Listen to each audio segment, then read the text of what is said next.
Otep à tous, bien-aimés frères et sœurs. Le piège de Tshisekedi qui se referme sur Paul Kagame.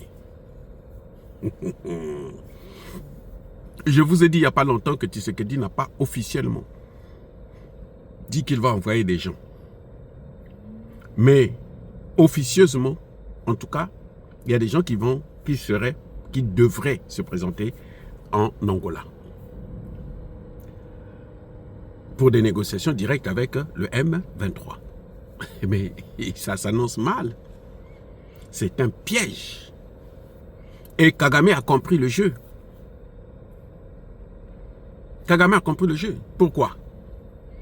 Eh bien, Kagame lui-même est sous sanction. Le Rwanda est sous sanction. L'Angleterre, l'Allemagne, comment vous appelez ça? La France aussi, je crois, oui, la France. La Belgique surtout. Ils ont suspendu toute aide au Rwanda. Le Rwanda perd la moitié de son budget. Oui, la moitié du budget national du Rwanda là, est en train de partir en fumée, dans le feu. Alors, qu'est-ce qui se passe? Et maintenant, on s'attaque à des hommes clés de Paul Kagame. Il y en a qui ont été épinglés par les États-Unis. Et il y en a qui viennent d'être épinglés aujourd'hui là même par l'Union européenne. Parmi ces gens-là, il n'y a pas le nom de Corneille Nangaa. Il n'y a pas le nom de Paul Kagame. Paul Kagame, lui, son problème, c'est qu'il doit se battre pour trouver la moitié du budget de l'État. Puisque même les matières premières, il n'a plus le droit de les vendre. Personne ne veut acheter ça, puisque les Américains ont mis l'embargo là-dessus. S'ils vendent ça, le pays qui achète, la compagnie qui achète, sera sanctionnée. Aux États-Unis, ici, on a vu comment on a sanctionné un pays qui vendait le pétrole syrien, qui travaille avec la Russie. La France, une banque française qui a été payée, condamnée à payer des milliards. Près d'1 milliard que je crois qu'elle devrait payer aux États-Unis, sinon plus. Donc, vous voyez, c'est une situation rocambolesque. J'ai dit, hein, c'est une situation rocambolesque. Parce que là, c'est fini, là. C'est impossible, les amis. C'est impossible. Donc, toutes ces sanctions-là, ça fait que... Mais les hommes qui devraient négocier, par exemple, en Angola, ce serait le patron, le chef de la politique et de la diplomatie du M23 qui devrait être là, Bertrand Bisimwa, qui vient d'être épinglé par l'Union européenne. Qu'est-ce qui ne dit pas que s'il arrive en Angola, on va l'arrêter? Et il ne reviendra plus. Qu'est-ce qui ne vous dit pas ça? Vous voyez comment ça se referme sur Paul Kagame. 30 ans après, maintenant Paul Kagame commence à se rendre compte que, mais il n'était pas le maître du monde. La RDC ne lui appartient pas.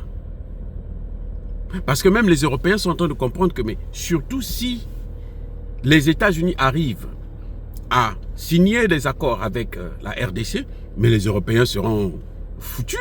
Ils auront de gros problèmes. Parce que les États-Unis, il y a une partie que la Chine a déjà prise. Maintenant, les États-Unis vont prendre l'autre partie, mais les Européens auront quoi? C'est pour ça que vous voyez que les Européens ne veulent pas annuler les accords de matières premières. Mais ils seront obligés, finalement, puisque ça leur apportera rien, puisque ces matières premières-là, il faut venir au Congo pour les prendre. Et ce sont les Américains qui vont empêcher à ce que ces matières premières puissent sortir. Cet accord est appelé à être annulé, qu'on le veuille ou non. Bref, maintenant, ce qui se passe, c'est que les hommes du M23 ont peur de venir à la négociation. Parce qu'ils ne savent pas ce qui peut leur arriver. Peut-être que, de façon clandestine, il y a déjà un mandat d'arrêt contre eux. Peut-être. C'est certainement pour ça que Tshisekedi, à la dernière minute, a envoyé des gens pour dire que non, pour se laver les mains. Parce qu'en fait, Tshisekedi avait piégé Paul Kagame. Paul Kagame croyait que Tshisekedi ne viendra pas aux négociations en décembre dernier, le 15 décembre dernier. Tshisekedi est venu. Et sachant que Tshisekedi est là, les accords sont déjà bouclés. Il dit, si je viens aussi, je veux signer. Si Tshisekedi n'était pas venu, Paul Kagame serait venu. Pour dire que non, ce n'est pas moi, voilà, c'est lui qui ne veut pas venir. Tshisekedi est venu, Paul Kagame dit non, je ne peux pas le rencontrer, je ne veux pas signer ces accords-là. Donc il trouve un subterfuge pour éviter de signer les accords. C'est la même chose là que Tshisekedi a fait, il a piégé. Il dit bon, moi j'envoie maintenant les gens du gouvernement pour aller négocier. Ils vont nous dire ce qu'eux ils veulent. Bertrand Bisimouala, il est rwandais. Que fait un Rwandais sur le sol congolais? Que veut un Rwandais sur le sol congolais? Et qui prend des armes, qui massacre des Congolais. Ça, c'est un piège là. C'est-à-dire qu'ils se sont fait avoir par un petit jeu seulement. Et je crois que c'est ce que Tshisekedi était allé arranger avec l'Angolais. Parce que l'Angola, il sait que tant que l'Angola ne va pas faire ça, l'Angola va perdre le marché de Lobito, comme le Congo-Brazzaville est en train de perdre là. Le marché du port de Pointe-Noire. Et oui, à cause de son soutien avec ses relations avec Paul Kagame, le Congo est en train de perdre ce marché. Et c'est un grand marché. C'est-à-dire que c'est une catastrophe économique que le Congo-Brazzaville est en train de gérer là maintenant. Va gérer en tout cas. Puisque Trump dit, moi je veux créer maintenant le port en eau profonde à Banana. Ça veut dire que c'est fini pour... tout ce que les gens ont fait, tout ce que les gens pensent et tout, c'est fini.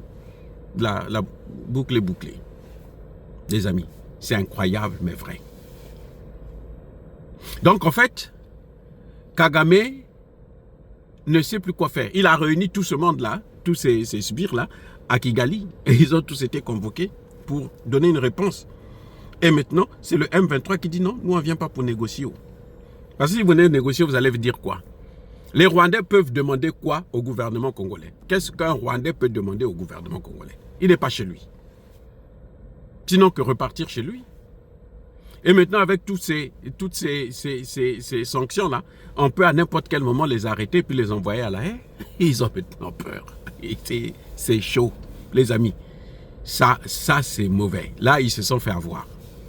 Voilà quoi. Oh, bien aimés frères et sœurs, encore une fois de plus, soyez bénis, abondamment bénis par le Dieu des Kémites et par nos ancêtres angélisés, mais que tous ceux qui persécutent le continent africain, le pillent et le déstabilisent, qu'ils soient noirs, blancs, chinois, arabes, juifs, indiens, qui qu'ils soient punis, maudits, foudroyés, neutralisés, écrasés, effacés par le Dieu des Kémites et par nos ancêtres angélisés. Vive l'Afrique éternelle, j'ai dit et j'assume.